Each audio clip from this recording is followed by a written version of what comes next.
Imagine seeing something you shouldn't be able to, not a hidden object, but a place miles away. This is the crux of remote viewing. It's the purported ability to see places or events beyond normal senses. No cameras, no spies, just the mind. Remote viewing sits firmly in the realm of extrasensory perception, or ESP. It's a skill some believe we all possess, though some may be more naturally gifted. Proponents claim anyone can learn it, like learning to ride a bike. The implications are huge. Imagine knowing enemy secrets without leaving a room. That potential is exactly what captivated governments for decades. But does it work? Is it real? That's the question that has plagued researchers and enthusiasts for decades. The Cold War was a time of immense tension. The United States and the Soviet Union were locked in a battle for global dominance. Every advantage, real or imagined, could be the difference between victory and defeat. It was in this climate that psychic espionage emerged. The idea was simple, if unbelievable: use psychics to spy on the enemy. No need for risky missions behind the Iron Curtain, just trained minds accessing secrets from afar. The potential of psychic spies captivated both sides. Reports of Soviet psychic research fueled a paranormal arms race. The United States couldn't afford to fall behind. What began as fringe science quickly gained government attention. The line between science fiction and reality blurred. Could the human mind be the ultimate weapon? The Cold War was about more than just nuclear weapons. It was a battle for information. Both the United States and the USSR poured resources into intelligence gathering, always searching for an edge. Rumors of Soviet psychic research sent chills down the spines of American intelligence agencies. If the Soviets unlocked the secrets of the mind, what advantage would they gain?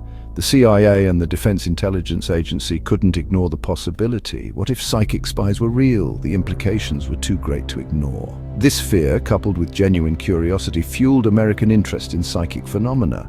Research programs sprung up, shrouded in secrecy. The quest to weaponize the mind was on. Project Stargate. The name itself conjures images of secret government labs and shadowy figures. And indeed, for decades, Project Stargate was exactly that, a classified program exploring the potential of psychic phenomena.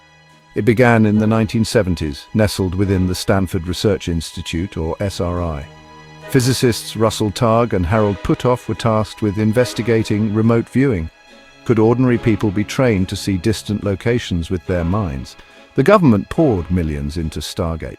The program's goals were ambitious: to develop psychic spies capable of infiltrating enemy territory without leaving US soil. For over 2 decades, Stargate researchers conducted experiments, analyzed data, and searched for proof that remote viewing could be a reliable intelligence tool. The program's legacy, however, remains a subject of debate. Within the secretive world of Project Stargate, certain individuals stand out. Ingo Swann, an artist with reported psychic abilities, became instrumental in shaping the program. He developed the first remote viewing protocols, outlining steps to access and describe distant targets. Another key figure was Pat Price, a former police commissioner who reportedly provided astonishingly accurate information about a Soviet military base using only his mind. His remote viewing sessions became legendary within Stargate. These psychic operatives described buildings, landscapes, and even ongoing activities in locations they had never physically visited. Their successes fueled the program for years, suggesting that remote viewing could be more than just wishful thinking. Their stories, however, are not without controversy. Critics question the validity of their abilities and the methods used to evaluate their successes. As fascinating as the accounts of Ingo Swann and Pat Price are, the legacy of remote viewing is shrouded in both intrigue and skepticism. The US government officially shut down Project Stargate in 1995, citing a lack of conclusive evidence that remote viewing had any real intelligence value. Yet many of the operatives and researchers involved continued to believe in its potential.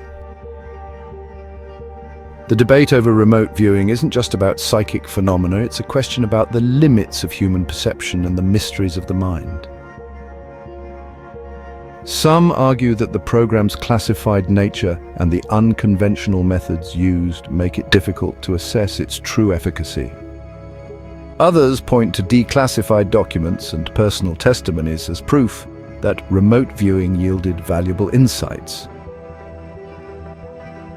Whether you see it as a groundbreaking discovery or a Cold War delusion, the story of remote viewing remains one of the most intriguing chapters in the history of espionage and psychic research. If you liked the video, subscribe to the channel and let us know in the comments below. Do you think remote viewing was a groundbreaking discovery or just a Cold War delusion?